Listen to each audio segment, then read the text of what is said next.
السلام علیکم friends, welcome back in new video. دوستو آج کی اس ویڈیو میں جو ڈیزیز پر ہم بات کرنے والے ہیں وہ ہے ڈسمینوریا یعنی ماہواری کا درد۔ تو بات کرتے ہیں کہ ڈسمینوریا کیا ہے، اس کی کازز کیا ہے، اس کی سمٹمز کیا ہے اور کون سی میڈیسن سے ہم ڈسمینوریا کو ٹھیک کر سکتے ہیں۔ تو دوستو عام طور پر کنواری لڑکیوں کو ماہواری کے دوران درد ہوتا ہے، اس کو ہم ڈسمینوریا بولتے ہیں۔ اب بات کرتے ہیں اس کی کازز پر۔ تو دوستو رحم کی ناپختگی، سروکس کی نالی کا تنگ ہونا، ہارمون کی کمی بیشی، نفسیاتی دباؤ۔ اب بات کرتے ہیں اس کی سمٹمز پر۔ تو دوستو عام طور پر پیٹ کے نچلے حصے میں شدت کا درد ہوتا ہے، اس بارے میں زیادہ پریشان ہونے کی ضرورت نہیں ہوتی، شادی کے بعد اکثر درد خود بخود ٹھیک ہو جاتا ہے۔ اب اس کے لیے ہم کون سی میڈیسن یوز کر سکتے ہیں؟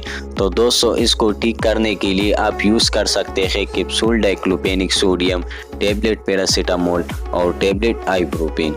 دوستو آج کے لیے بس اتنا ہی۔ اگر آپ میڈیکل سے ریلیٹڈ مجھ سے کوئی سوال پوچھنا چاہتے ہیں تو کمنٹ سیکشن میں پوچھ سکتے ہیں۔ نیکسٹ ویڈیو میں ملیں گے، تب تک کے لیے اللہ حافظ۔